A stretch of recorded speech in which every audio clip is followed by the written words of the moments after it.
শুভ সকাল। আজকের দিনে আমরা জানব অ্যানিমিয়া বা অ্যানিমিয়া সম্পর্কে। অ্যানিমিয়া কি?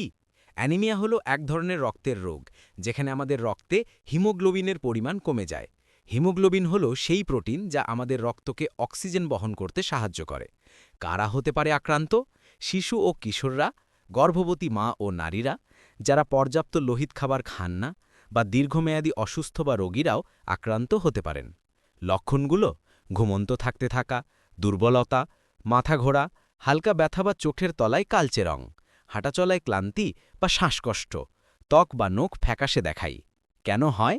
রক্তের ঘাটতি বা রক্তক্ষয়, লোহিত উপাদান যেমন আয়রন, ভিটামিন বি12 বা ফোলেটের অভাব, কিছু দীর্ঘমেয়াদী রোগ বা হরমোনের সমস্যা।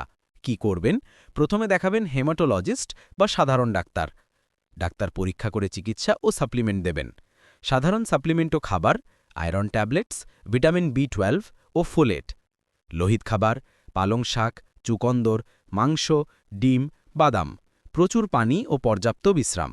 অ্যানিমিয়া গুরুতর হলে শরীরের শক্তি কমে যায়, তাই যত্ন নেওয়া খুব জরুরি। আজকের সকালে মনে রাখুন, সুস্থ রক্তই সুস্থ জীবন নিশ্চিত করে। নিজের স্বাস্থ্যকে উপেক্ষা করবেন না।